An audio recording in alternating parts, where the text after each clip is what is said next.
Whenever you're ready.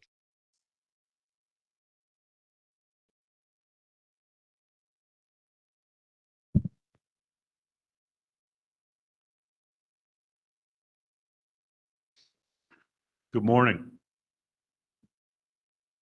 Welcome everyone to our Board of Regents meeting at Western Connecticut State University. We're thrilled to be back here. I'd like to call the meeting to order and ask Secretary Buffkin to please call the roll. Good morning, everyone. Thank you. Can you hear me? Yes. Great. Chair Marty Guay, Present. Regent Richard Balducci. I understand Effective. he's in transit. Yes. Regent Ira Bloom, Present. Regent Juanita James, who I also understand is in transit. Regent Sophia Jappanen, I'm present. Regent Richard Porth, Present. Regent Ari Santiago, Present. Regent Aaron Stewart, absent. Regent Elise Wright, Here. Regent Ted Yang, Regent Dell Cummings, Present. Regent Donald Williams, Present. Student Regent Tyler Yee, Here. Student Regent Dakota Lawson, Present. FAC member Regent Brendan Cunningham, Here. FAC Regent Colina Sisenker.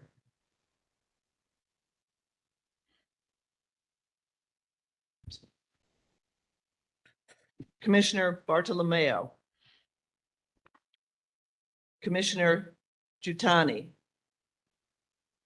Commissioner O'Keefe, Commissioner Russell Tucker, Chief Workforce Officer Kelly Marie Valiers,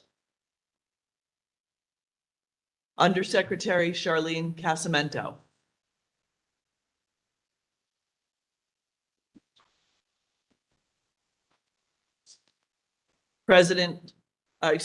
Chancellor John Maduco, Present. President Zolma Toro. Here. President Ed Planoski, Here. President Karim Ismaili, Present. President Sandra Bulmer, Present. President Jesse Bernal, Here. President Christina Royal. Carrie Kelly representing President Royal. Thank you. Mr. Chairman, we have a quorum. Thank you so kindly for everyone who's here. At this point, I'd like to take a point of privilege to ask Western Connecticut State University's President, Jesse Bernal, to start off our meeting with an introduction and an update. Thank you, Chair Guay. First, good morning. Welcome to WestCon. It's really a privilege to host the Board of Regents and system colleagues and folks from our community as well. You know, before I give an update, I really do want to begin with what matters most. And I'd like to ask our people, everybody from WestCon, can you please stand up? Our faculty, staff, students, community members are here.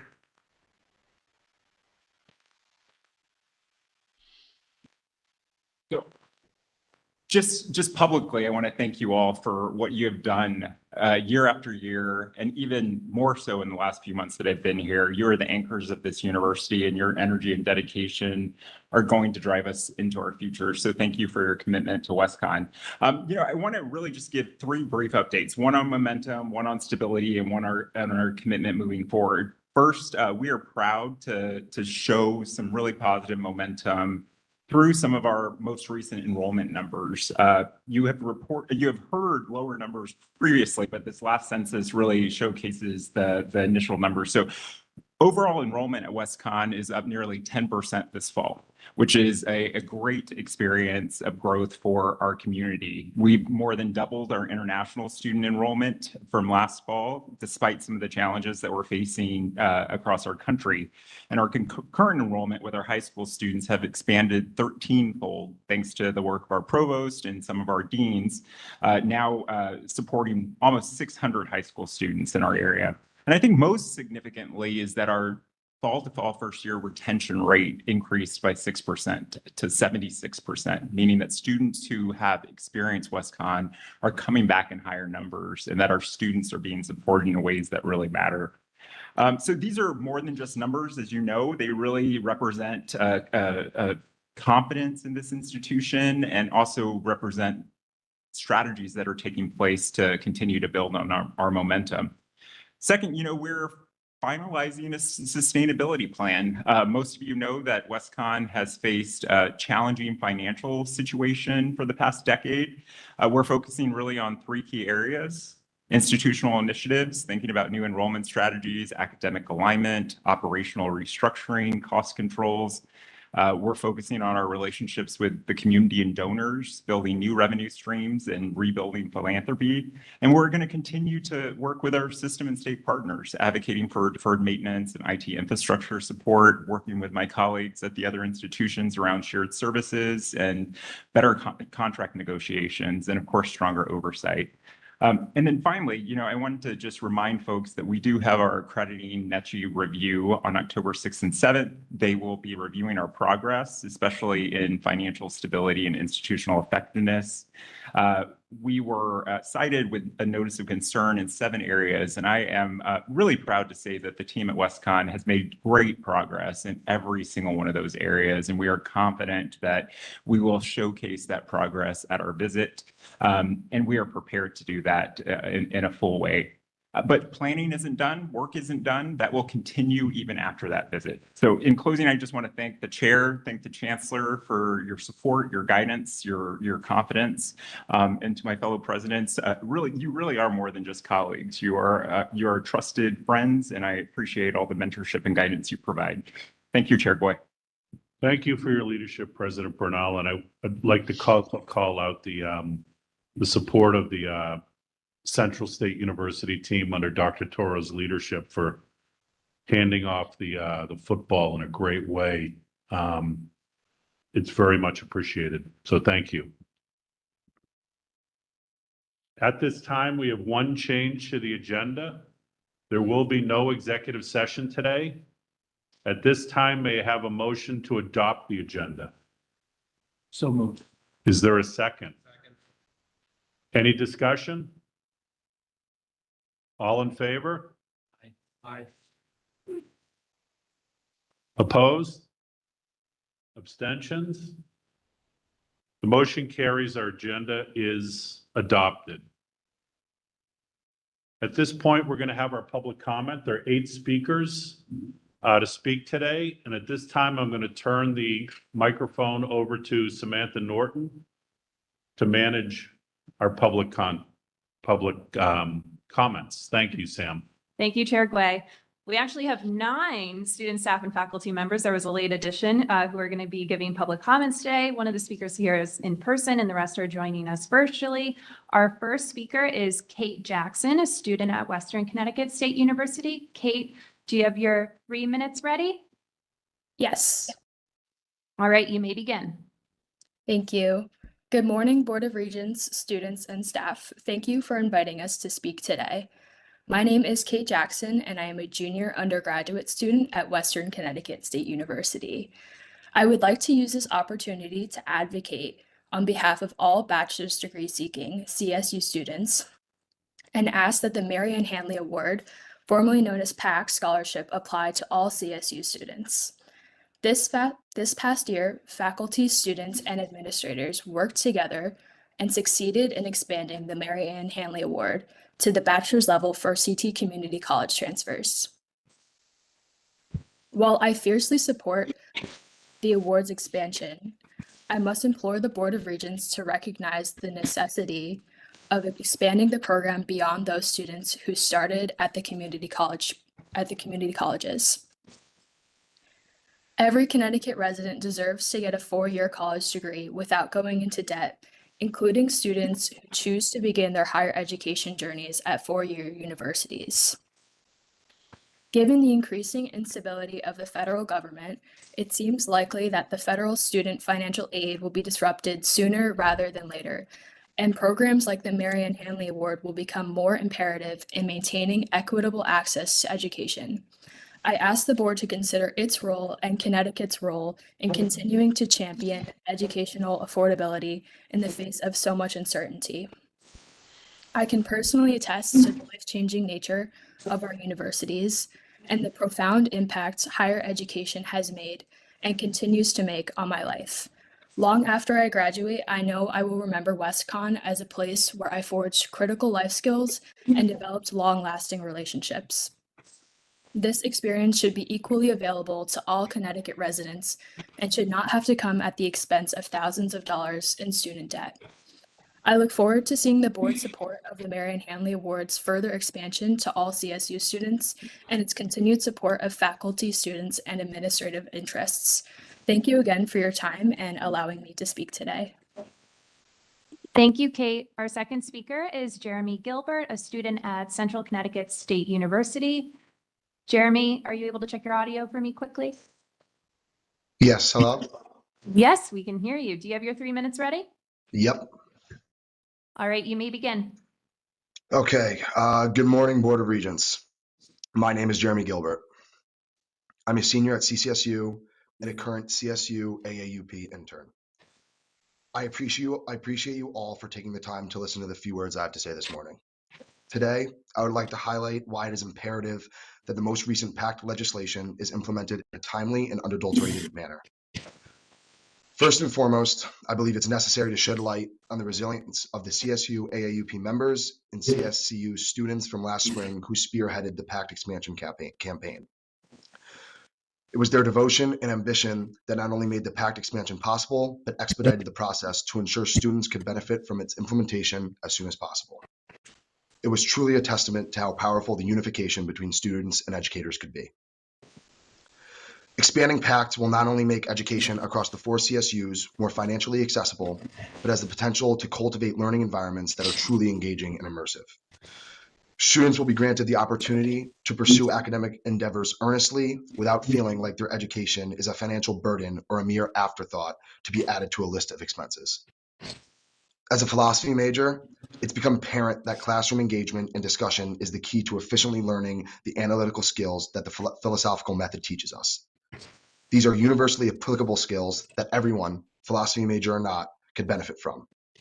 Unfortunately, it is also apparent that there has been a growing dissonance in these classrooms, making it challenging to create a learning environment that is conducive to building these types of skills. I truly believe PACT can help create a more harmonious classroom that will drive some of the key elements to learning that I mentioned above. Postponing the implementation of this PACT expansion, or even worse, capitulating it to future budget cuts, would be undermining the inspiring, collaborative effort made by students and teachers to make their campus a better place. It would be a complete dismissal of the hard work put forth by the individuals who keep the 4 CSUs running. If we so happen to see the implementation of the PACT expansion treated with a remiss attitude by those in power, potential beneficiaries will be forced to conclude that their pursuit of education is not a priority. They will be forced to conclude that their education is a symbol of revenue above all else. My questions for the board are: how will you ensure that the PACT expansion is implemented when it is supposed to be? How will students be reassured that they will get what they're promised? That is all. Thank you, guys. Thank you, Jeremy. Our third speaker is Audrey-Ann Pothier, a student at Eastern Connecticut State University. Audrey-Ann, can you please check your audio for me? Hello, can you hear me? I can. Do you have your 3 minutes ready? I do. All right, you may begin. Good morning, esteemed members of the Board of Regents. Thank you for giving me the opportunity to talk about my experience with the PACT program. To call this program a lifesaver is putting it mildly. PACT's job is to cover the gap between federal and state grants, community college tuition, and mandatory fees. This gap was wide for my family. We were a single income household, and my family sacrificed potential income for the sake of my education through the route of homeschooling after the failure of the school district. As we got older, my parents encouraged my brother and I to pursue higher education. My father, being an alumni of Eastern, received his bachelor's degree through his GI Bill. He knew the importance of higher education and dreamed that we would follow in his footsteps towards a better and brighter career and future. In the fall of 2021, a family friend of mine suggested that I look into the PACT program. This program was the push I needed to feel secure enough to pursue my associate's degree at Manchester Community College. It was an easy and quick process, and it covered my entire degree program. Today, my brother is following in my footsteps and working towards an associate's degree in engineering at Manchester Community College, thanks to PACT. However, this aid disappeared when I transferred to Eastern. Though I was able to receive a scholarship through the school for maintaining my grade point average, I've had to do a lot of research into other scholarship opportunities to help bridge the gap in payments. I apply regularly to a scholarship created by my friends' grandparents after their passing, which only amounts to $1,500 per semester.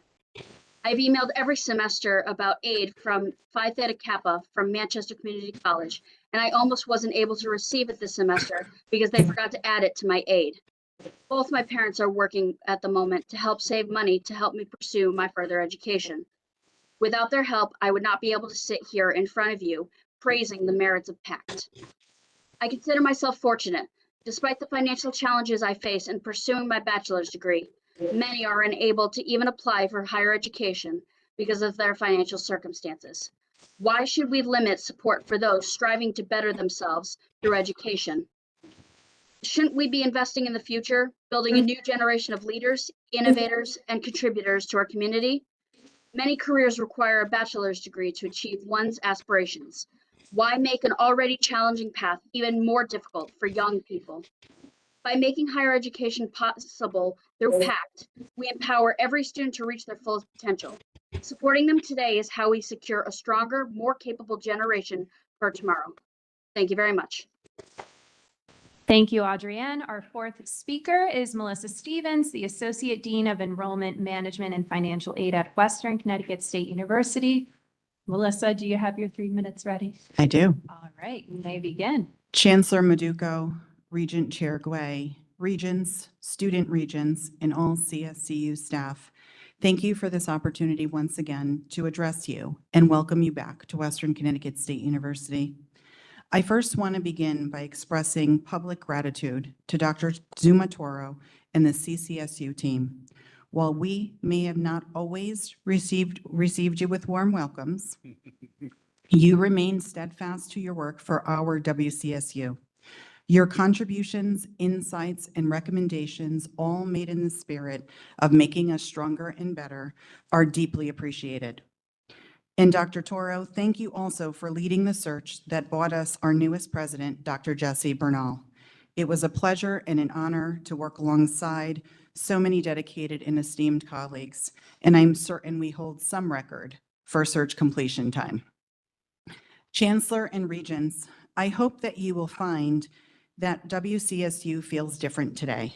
With the leadership of our new President Bernal and our newly appointed Provost, Dr. Stephen Hegedus, we have entered a new chapter, one of strategy, curiosity, and thoughtful planning. They are honoring the work that has come before them while charting a clear and positive path forward. And since your last visit, we have continued to be busy at work. And I am privileged and honored to take this opportunity to highlight the work, the tremendous work of my colleagues and our team here at WCSU. Undergraduate applications are up 7%, while our undergraduate headcount is over 10%. Transfer enrollment is up 10% as a result of the commitment to our many transfer initiatives to improve those pathways. Graduate enrollment is up 4%. International student enrollment has surged remarkably, nearly 95%. Housing occupancy is up 5%, a direct reflection of our increased student programming and improved student life experience. Retention has grown by 6%, supported by a redesigned advising model, student supports, and a new academic standing policy. Our financial aid team, as of today, has awarded 500 more students than they did in all of last year. And through the efforts of our bursar's office, 97% of our students started the academic year with their accounts fully accounted for, which is remarkably different compared to 65% back in 2021. Most recently, we had over 1,300 university participants, inclusive of faculty and staff, participate in our day of service, which was a 32% increase over last year and a record high overall. We are also strengthening our role as Danbury's #1 destination school. We have committed to re-energizing our commitment to our local community, recently enrolling 42% of Danbury High School graduates who stay in state and attend a 4-year institution. And our early college program grew by 500 students this fall. We have worked to strengthen our position in a competitive higher education landscape with an aggressive, multi-channel, and precise targeting marketing strategy that has expanded our brand and elevated our profile with now commercials on NBC, iHeartMedia, Spotify, Apple Music, and Pandora. These tremendous results are not by chance, but a reflection of the dedication and the contributions of so many of my colleagues, including admissions, advising, financial aid, housing, athletics, bursars, registrars, pre-collegiate programming, communications and marketing, graduate and international, our talented faculty, our student affairs team, and yes, our beloved facilities team, working together all for student success. This progress is not the work of 1 year, but for many years of persistence and commitment. With our new leadership, we are aligning those efforts within a strategic framework to ensure WCSU becomes distinctly WestCon while strengthening our foundation and reclaiming our role as an anchor and serving as an engine of opportunity. I thank you for your support, Regents, and I assure you our work is far from finished. When you are in the business of transforming lives, the work is never done. It is continuous, and here at WestCon, we will continue this mission with both pride and purpose. Thank you. Thank you, Melissa. Our fifth speaker is Helen Lozado, a Guided Pathways Advisor at CT State Tunxis. Helen, can you please check your audio for me? Yes, I'm here. We can hear you. Do you have your 3 minutes ready? Yes, I do. All right, you may begin. Good morning. My name is Helen Lozada, and I'm a Guided Pathways Advisor at CT State Tunxis. I am here today to speak about telework. You may have read the recent good news from Mr. J.D. Mathewson about our enrollment increases statewide. He highlighted that students choose different course modalities depending on their lives. 36% attend all in person, 38% mix remote and in-person, and 26% are fully online. As an advisor, I mirror the same flexibility, meeting students in person by phone, email, or WebEx. It allows all of us to meet students where they are. But I want to describe what that looks like on the ground. Imagine walking into our advising office during peak registration. Phones are ringing, students are lined up at the desk, advisors are juggling back-to-back appointments, and background chatter echoes across the room. In that atmosphere, it can feel like you're putting out fires rather than giving students your full attention. A student comes in, anxious about whether she'll graduate on time. I want to be calm, steady, and patient. However, the noise and constant interruptions make it harder to give her that sense of reassurance. Now imagine the difference on a telework day. I'm at home, logged into the same systems I use in the office, with my email, appointment scheduler, and student records all open. A student logs into a WebEx session from their car on a lunch break, another calls from home while caring for a child. Without the background noise of a crowded office, I can listen more deeply, pause when they need reassurance, and give clear step-by-step guidance. The quiet focus also allows me to catch up on faculty alerts, reaching out to struggling students before they fall too far behind, and to carefully record notes in our advising system so their next advisor has a clear roadmap. The balance of rotating telework with in-person coverage strengthens the whole team. When I would return to campus after a telework day, I would feel recharged and ready to handle the busy energy of walk-ins. Students benefit because they get advisors who are focused, patient, and responsive in whichever modality they prefer. Our supervisors already monitor seasonal demand and know when an all-hands-on-deck approach is necessary. What we need is the trust and flexibility to decide together when telework is appropriate. The truth is, telework never prevented us from serving students. Even when we were given this option for 2 semesters, student contact stayed strong, no complaints came in, and every walk-in still got the help they needed thanks to cross-training and departmental updates. Yet the option was taken away from us without explanation, and applications for telework since then have been denied, even though half of our student appointments are in fact remote. Just as a quarter of our students thrive in fully online classes, many prefer to meet with us remotely. Denying telework does not bring us closer to those students. In fact, it pushes us further away from their reality. Telework simply gives advisors this breathing room to be at our best while still encouraging and ensuring coverage for every student who walks through the door. Thank you for your time and consideration. Thank you, Helen. Our sixth speaker is Eric Zamatis of Charter Oak State College. Eric, can you please check your audio for me? My audio, can you hear? We can hear you. Do you have your 3 minutes ready? I do. All right, you may begin.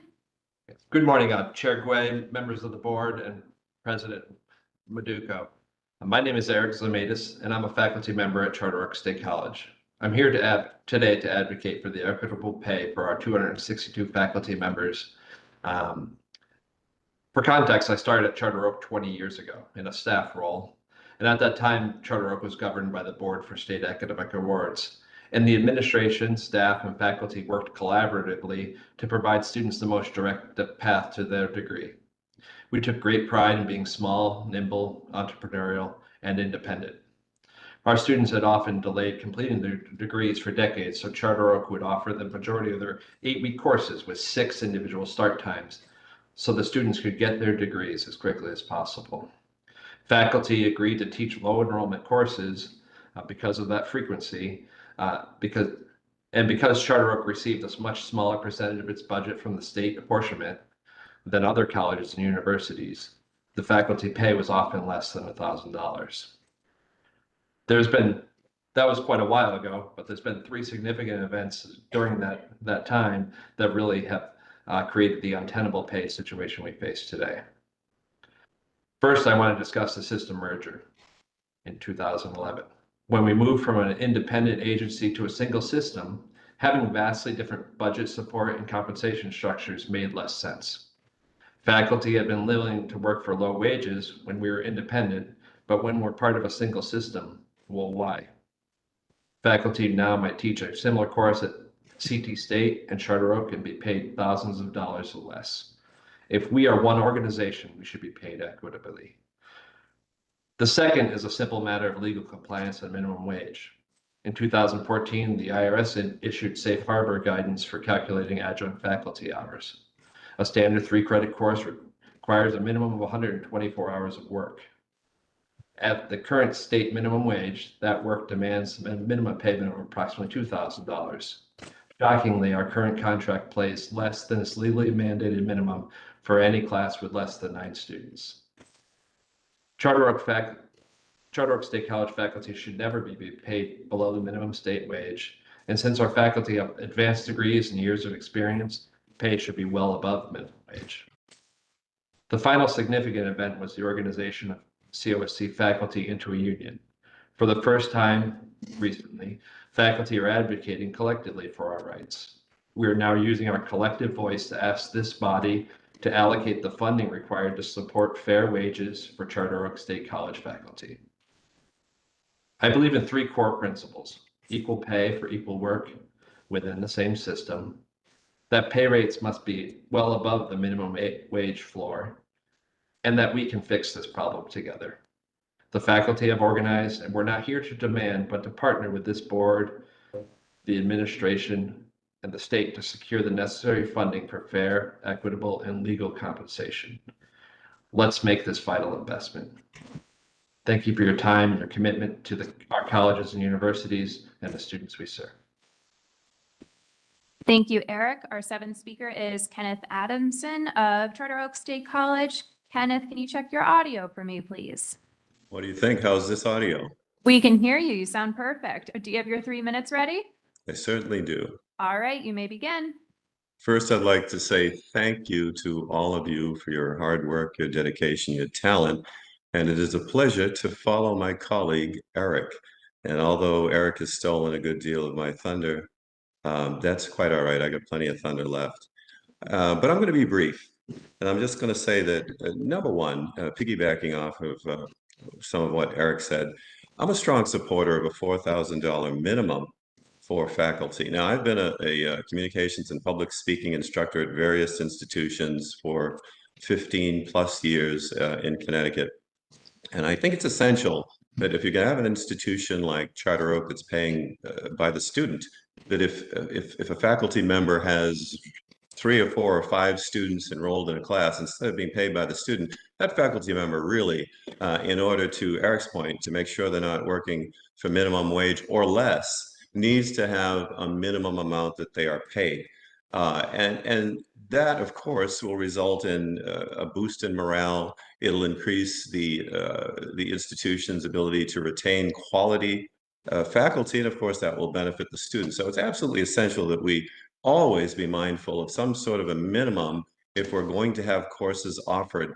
Those the faculty members need some sort of protection in that regard. I've actually been shielded from that, teaching pretty much required courses. I tend to have 17 to 25 students, which is fine for me in this part-time venture. But for others, in solidarity, I say loudly, let's make sure we always have these minimum standards to guarantee that teachers are working well above minimum wage. And that's the first area I wanted to cover. The second area really just pertains to what's going on in society right now in terms of our technology and our employment landscape.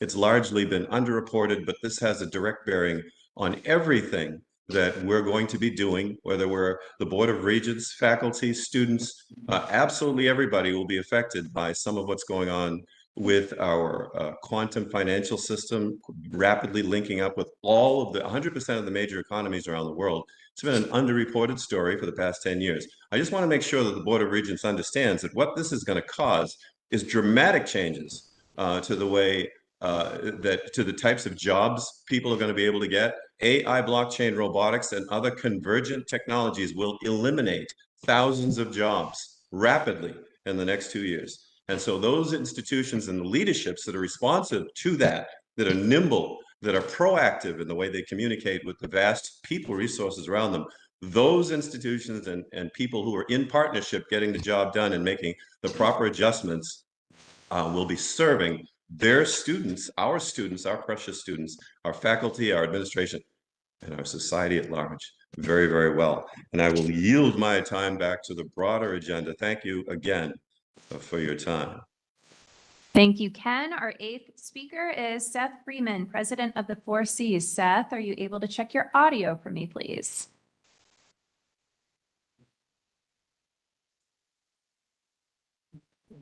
Frozen. Seth, are you able to check your audio for me, please? Not sure. Oh, it's moving. There you He's moving, but Seth, can you hear us? Okay, while Seth figures out, Seth, can you hear us? I am. Can you hear me fine? We can hear you now. All right. Do you have your 3 minutes ready? Sorry, was Seth, that? do you have your 3 minutes ready? I do. Thank you. All right, you may start. Chair Gray and members of the Board of Regents, my name is Seth Freeman, professor at CT State Capitol and president of 4Cs Union. On behalf of our faculty and staff across the state, I want to speak to you today and challenge you to meet the crisis we are facing in our state and across our public higher education institutions. State Senator and Higher Education Co-Chair Senator Derek Slapp spoke about the crisis at CT State's Tunxus last week. Senator Slapp said we have a federal administration right now essentially declaring war on higher education. Senator Slapp spoke to the immediate threats: cuts to Pell funding, elimination of graduate student loans, and deep cuts in research funding. We are all being challenged in this moment to protect and defend public higher education. Regents, what our students in our state need from each of you is to be activists for our students. We need a CSCU activist board to meet this moment. Chancellor Maduco, we need you to be an activist chancellor in this moment. An activist board and an activist chancellor will use your significant power and influence and your relationship with our governor to demand Governor Lamont do more. So an activist board and an activist chancellor can tell Governor Lamont, this is the year we invest in our system. Tell the governor, this is the year we invest in our students. Tell the governor, this is the year we invest in Charter Oak and end the deplorable wages being awarded to Charter Oak teaching faculty. More broadly, Regents, we need you to tell the governor we must prioritize our students, not the millionaires and the billionaires. We must prioritize education, not the millionaires and the billionaires. We must prioritize healthcare, not the millionaires and the billionaires. We need you to help us in getting the governor to call a special session this fall to put the excess revenue from last year into a protection fund so we'll have the resources we need to invest in education and healthcare and the other needs in our state.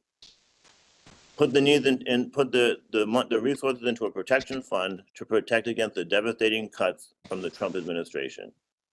And tell the governor to call for a special session this fall to protect our immigrant families being terrorized and ripped apart.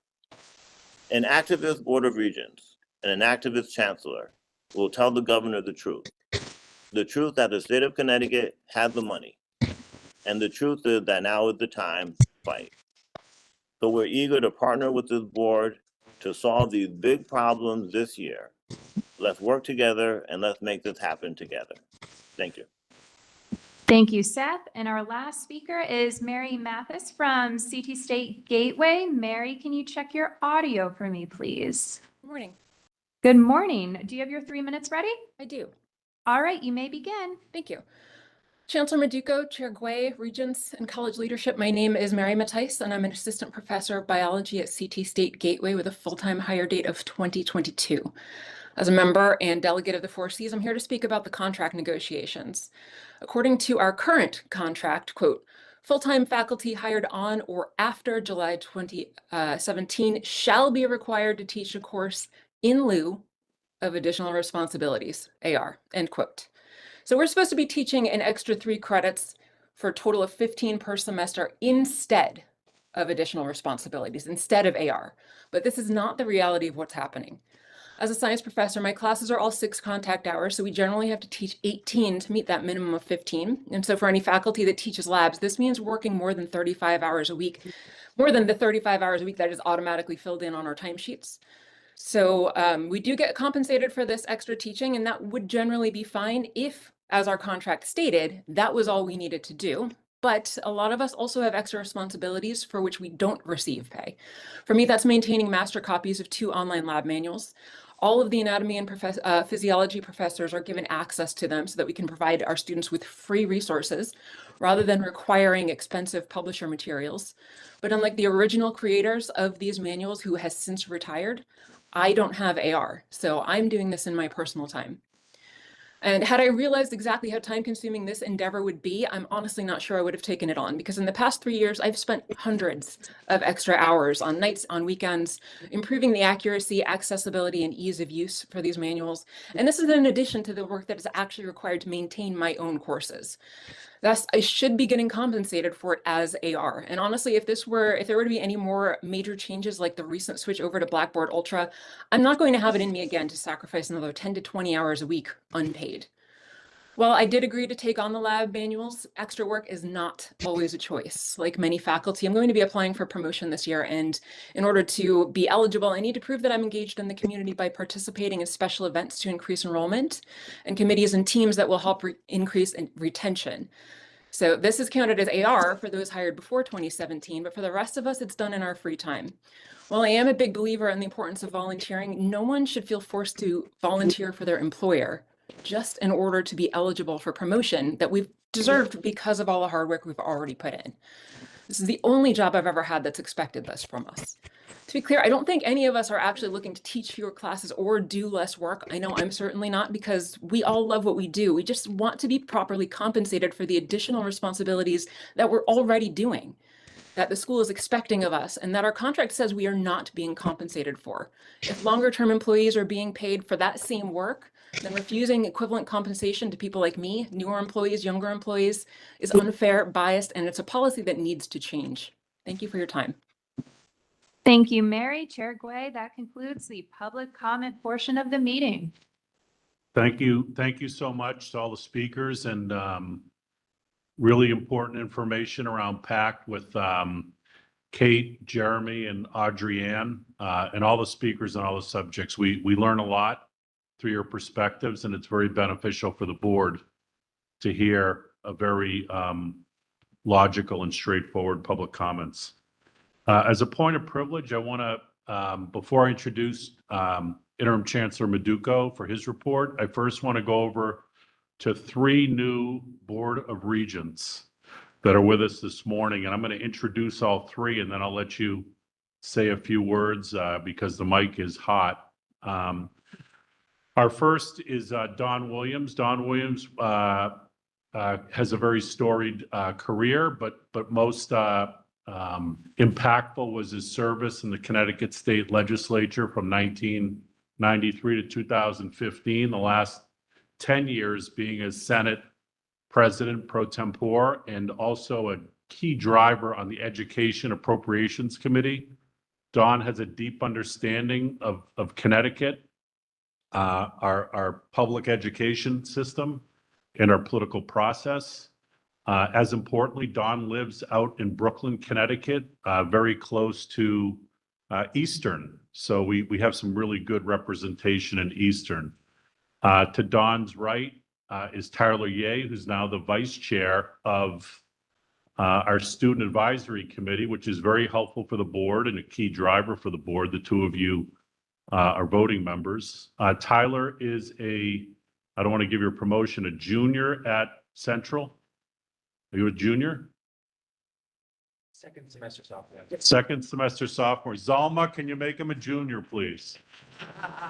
Tyler is a political science major with a business minor. Political science major with psychological sciences and philosophy minors. That's even better, Tyler. So we appreciate who you are, but more importantly, what you're going to do for all of us.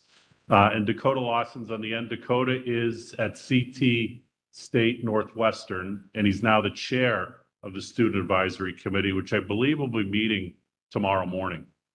So all the best. Don, I'm going to give you the floor if you want to say a few words as to why the Board of Regents and CSCU is important to you.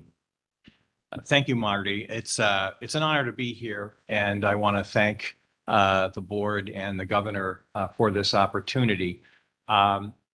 You've mentioned my background has been in public service, law, journalism, 26 years actually representing Northeastern Connecticut, either as first selectman of Thompson or as state senator. And I've been very involved representing the 3 branches of higher education, all in my district, the main campus of the University of Connecticut, Eastern State University, and Quinebaug Valley Community College, as it was called when I was state senator. I worked very closely with the presidents of those institutions, the faculty, listened to the students. During those years, we made some very significant progress for the benefit not only of infrastructure and programs, but for opportunity for students. You may think of Northeastern Connecticut as, well, far away, first of all, from Western's perspective, but also in the northeast corner, a rural, bucolic area. And yes, that's part of the story, but it's also families who have lived during a time of tremendous change in the economy over the last 50 years. As a result, we have significant pockets of poverty. So affordability of higher education is paramount, and the ladder to that opportunity is crucial.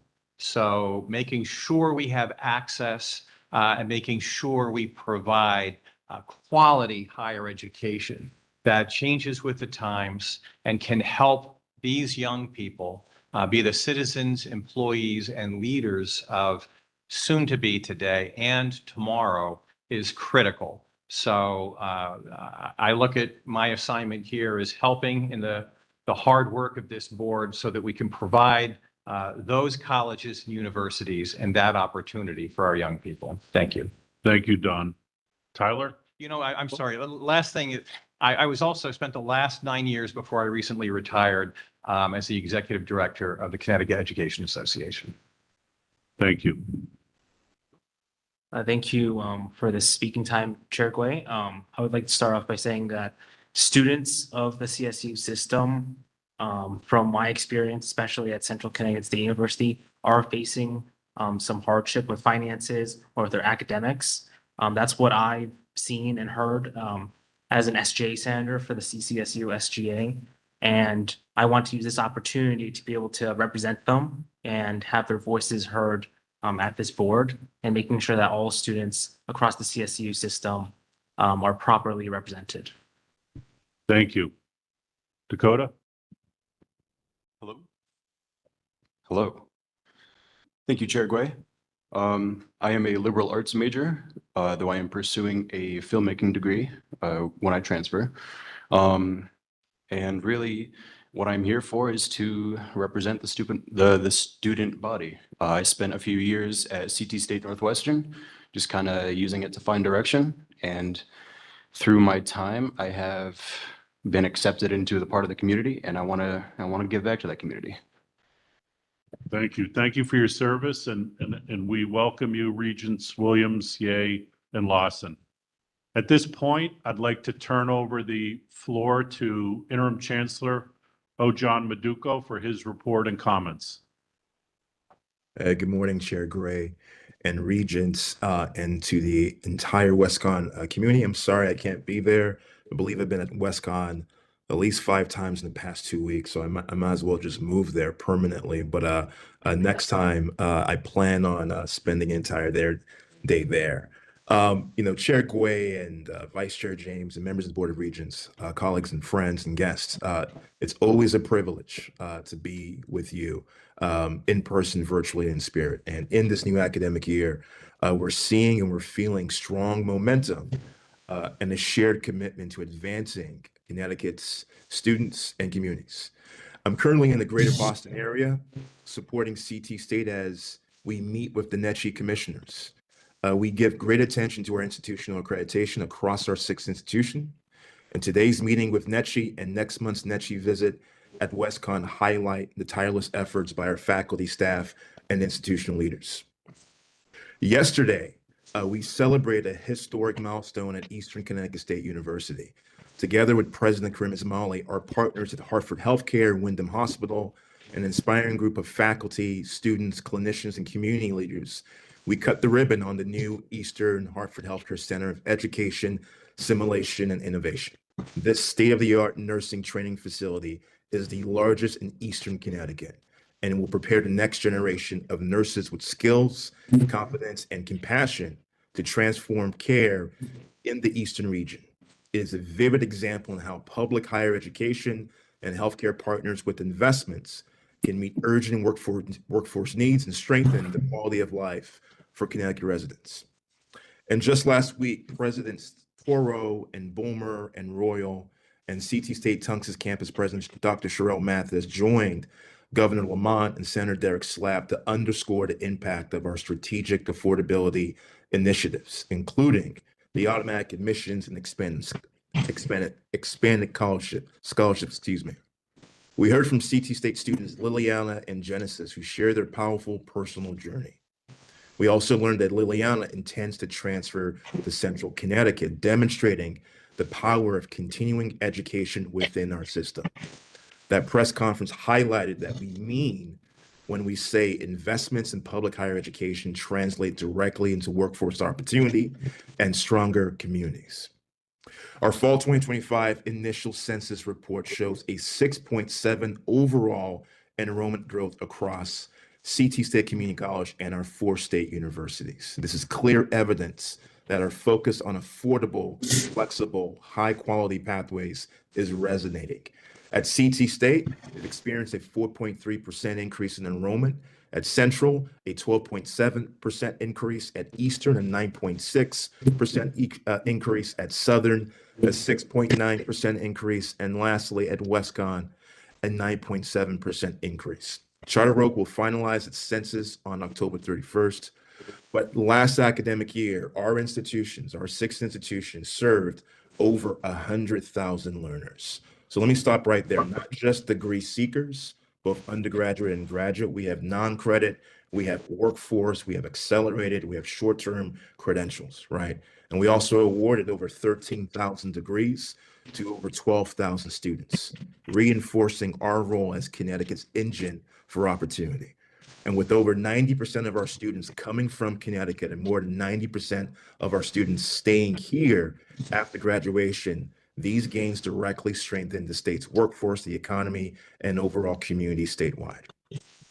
Now, speaking about affordability and accessibility, the CAP program, known as the Connecticut Automatic Admissions Program, last year brought to us over 2,000, nearly 2,000 Connecticut high school seniors that directly enrolled at our state universities, and nearly 71% of them are eligible at our universities, proof that streamlined guaranteed admissions expands opportunity.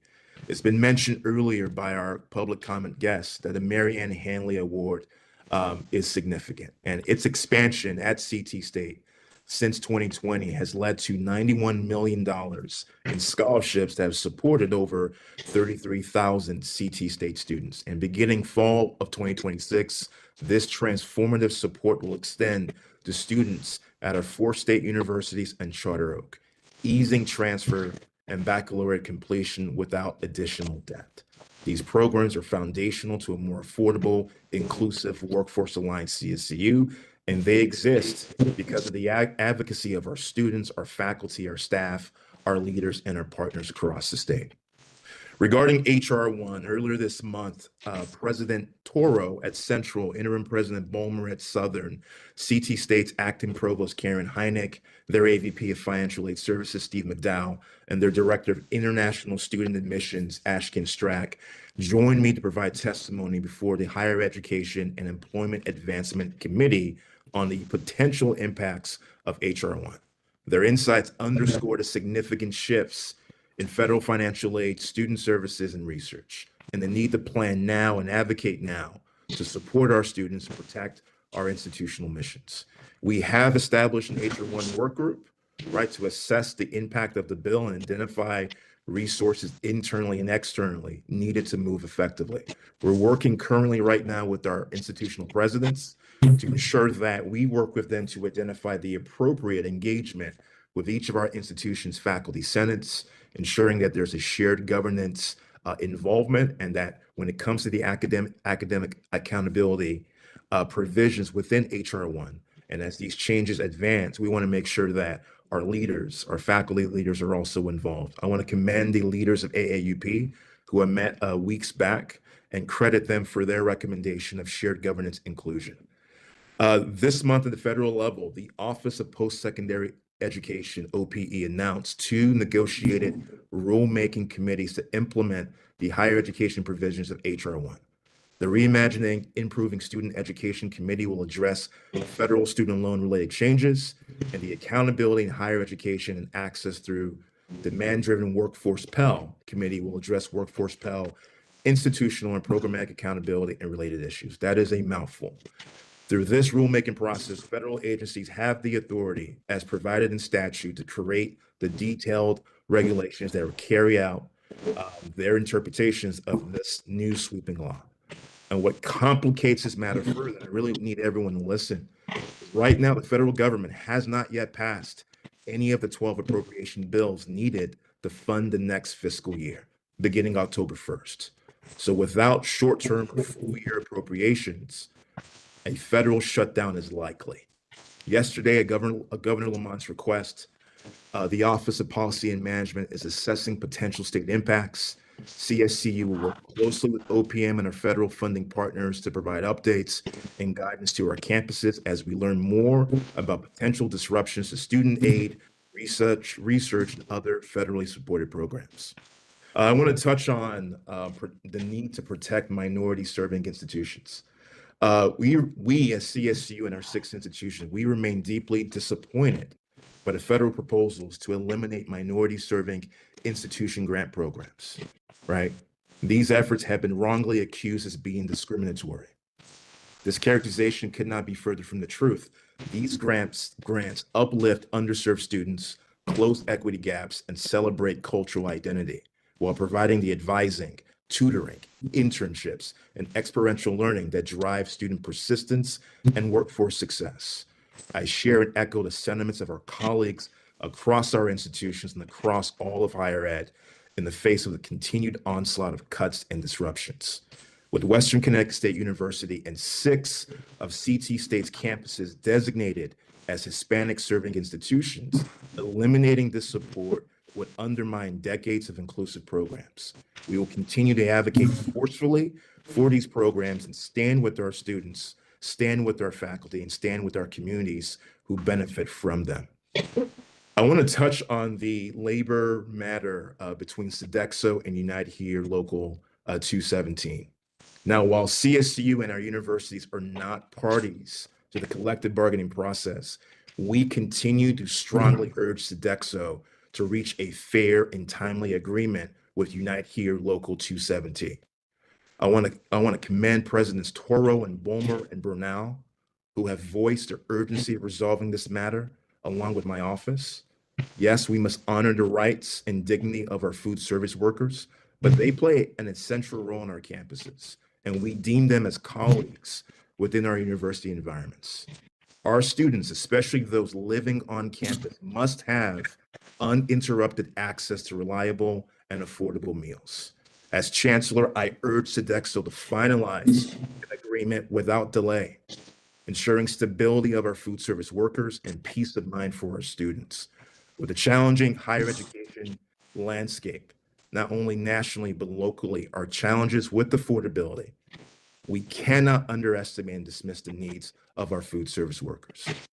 And in closing, as we look forward, we will work hard to hold the line on our biennial funding to preserve the foundation of our students, employees, and the campuses that rely on that funding. We're advancing the advocacy to ensure PAC Plus, also known as the Finish Line Scholars Program funding, remains in the FY27 budget while we prepare for the logistics of the funding distribution framework for Central, Eastern, Southern, Western, and Charter Oak.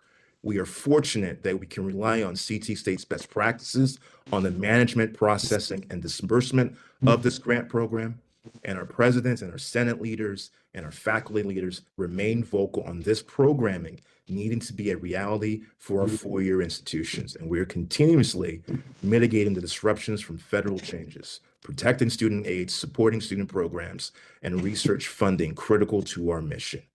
So to the entire CSCU community, your leadership, your partnership makes all of this possible. And together we will continue to defend the affordability, the equity, and the value of public higher education for Connecticut's future. Thank you. Regent Gui.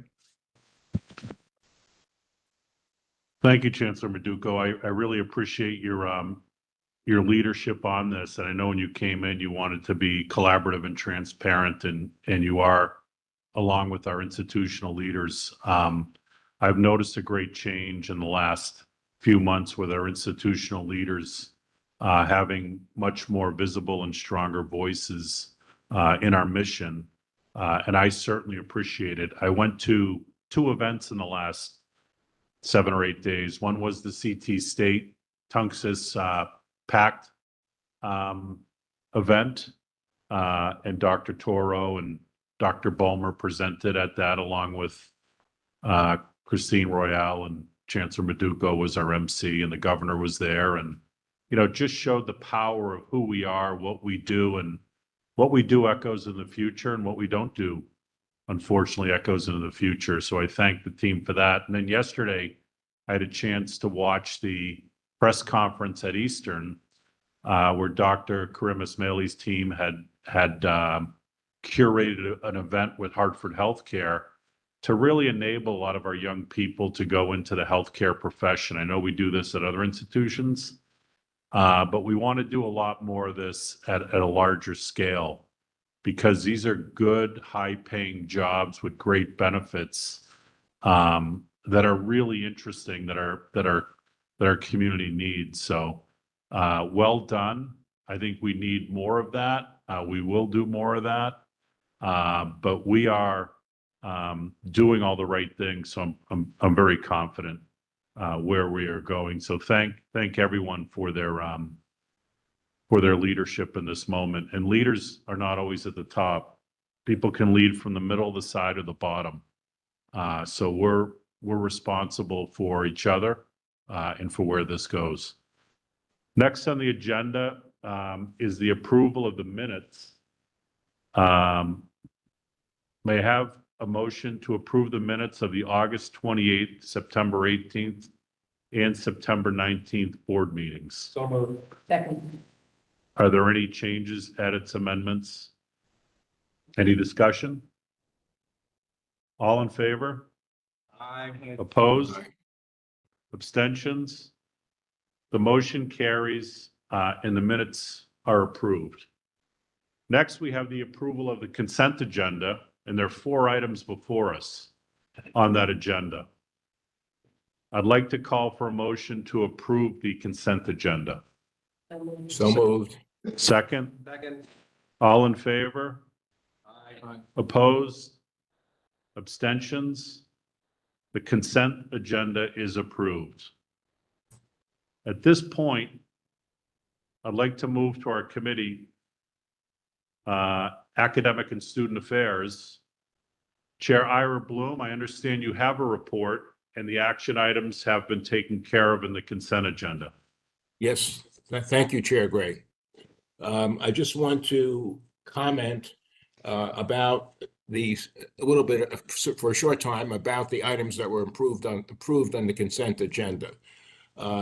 These are program discontinuations, but they're part of a process of program renewal.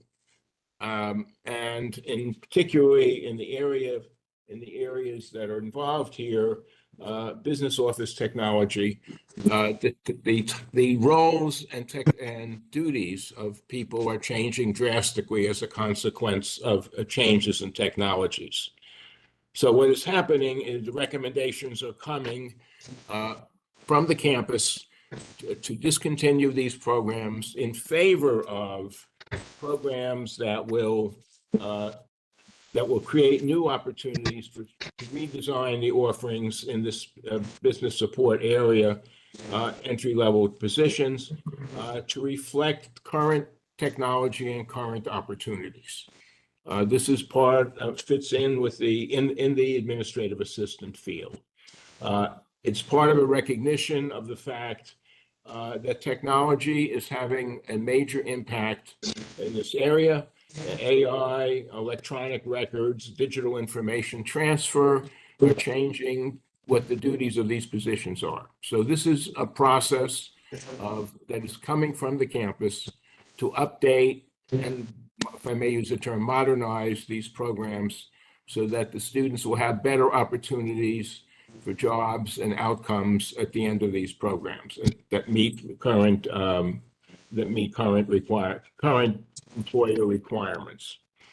In the human services group, which were below threshold at the committee, I just want to comment that what is happening here is that there is a combination of programs to create one program with 4 concentration options. Again, a system that will, I think, work better for the students. They all start out with the same core courses, and they have the opportunity to branch out into different aspects of the field. I think all of these are important steps that are coming from the campuses to keep our program as part of program review, to keep our programs updated, modernized, attractive to students, and attractive to employers. So thank you, Chair Gray. Thank you, Chair Bloom. I appreciate your leadership on this and always having our students as our North Star. The Audit Committee, I understand, Chair Wright, that we have no report this meeting? That's correct. Thank you so kindly. I know that our Finance and Infrastructure Committee Chair Balducci is not here, but there is no report on the agenda. Governance and Nomination Committee, Juanita James, I understand, Chair James, there's no report? Thank you so kindly. Human Resources and Administrative Committee Chair Sophia Jappanen. I understand you do have a report. Yes, I do. Thank you. Thank you, Chair Gray. The Human Resources and Administration Committee met on Friday, September 12th, to discuss work being done on policies, progress on pending initiatives, and the upcoming Connecticut minimum wage increases. Based on updates from Assistant Vice Chancellor Jennifer Person, the committee anticipates an ad hoc meeting in November to review 2 new policies required under Public Act 25-71, an executive residency policy and a uniform training policy, a new volunteer policy, and updates to the existing management confidential professional personnel policy as well. Jennifer Person also reported that a committee was formed to review the 2009 resolution on graduate interns, comprised of graduate students and stakeholders from each university. The committee met on September 9th to review that resolution, discuss current practices, and begin the work of gathering information from their institutions. The work of the committee will continue over the next several months with the goal of finalizing a recommendation during the spring 2026 semester. In addition, Jennifer indicated the efforts remain underway to review the student employment practices and create a student employment framework. Dr. Tam Stevens provided a brief update on professional development, stating that system-wide initiatives will continue to be offered throughout the academic year. Dr. O'Day Stevens noted that close collaboration and outreach to the institutions will be required to prioritize training needs and align with the campus-based initiatives. And lastly, the committee was informed that the Connecticut minimum wage will increase from $16.35 to $16.94 per hour on January 1st, 2026, which will impact the student employment pay scales and will work with Jennifer will work with the stakeholders across the system to determine the financial impact, communicate the resulting changes, and implement the increase. That's it. Thank you, Chair Clay. This ends my report. Thank you, Chair Jappanen. We appreciate your work. Technology Committee Chair Yang, I understand you have no report. No report. Thank you so kindly. We've come towards the end of our agenda. I want to thank our host, Jesse Bernal. I want to thank his team because you make it work. Particular thanks go to, and I don't know if he's in the room, John Murphy, because John is the man behind the curtain. But I'd also like to thank Scott and Pete in the corner. Scott and Pete made all the work here.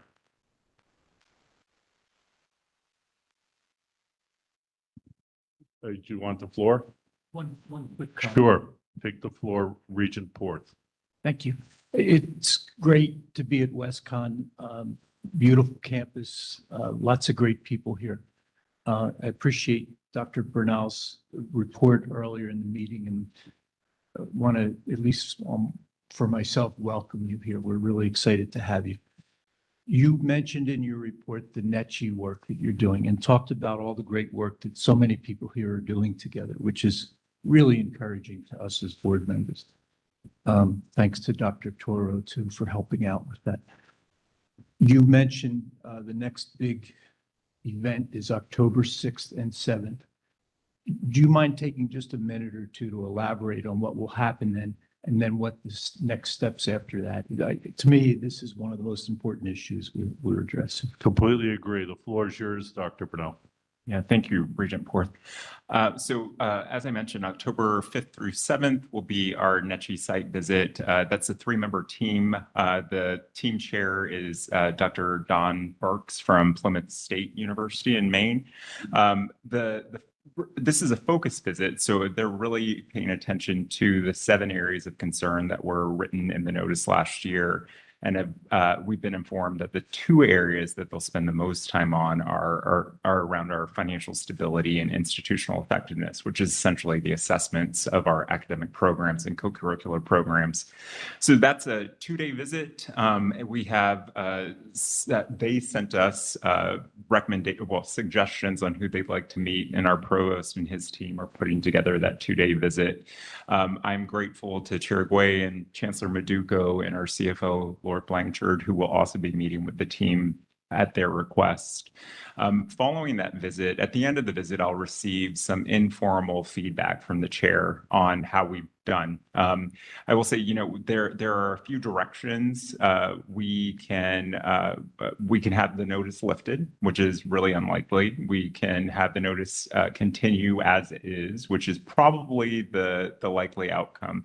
Most of those notices are not lifted if an institution has not closed the financial gap, and we will not have closed the financial gap by October 5th, I promise, but we're working on it. There is a worst case scenario where an institution can be placed on probation if it hasn't continued to make progress. We don't anticipate that happening. Myself and the chair and the chancellor and our provost and our CFO will be then traveling to Boston in March, where we will have an interview with the commission. And following that commission meeting, right away, we will receive some feedback on what the next steps are. So what the decision of the commission has been. Between all of this time, what we're doing is making progress against all of those areas. And that's really what NECHI is looking for, that we have a plan in place. We have a clear understanding of the challenges ahead. We have alternative scenarios, and we've shared the report with all of you, 3 enrollment scenarios, 3 budget scenarios, and that we are making progress against all of those plans and showing momentum. That's great. Thank you. Thanks. Really encouraging. And as President Bernal said, thank you to everyone here who is working on this. Top priority for us, but it's a very encouraging report. Thanks. I think we have a great team. Thank you, Regent Porth. I think we have a great team of leaders working on this. I have a high degree of confidence where this is going to go, but we take it very seriously. And you see by the amount of work that's put into the document, the plan, and everything else. So 2 weeks, I think October 6th is a week from next Monday. So we'll be ready, and I'll be coming in with Chancellor Maduco with the armor on and ready to go into battle.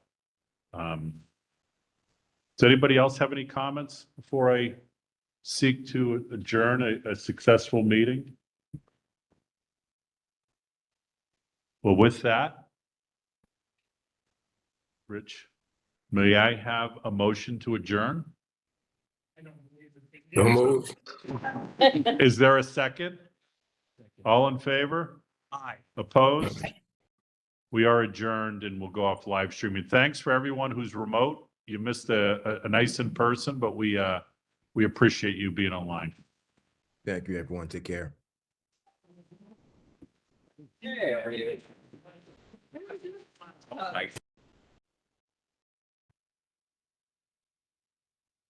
We're out. Thanks, everybody.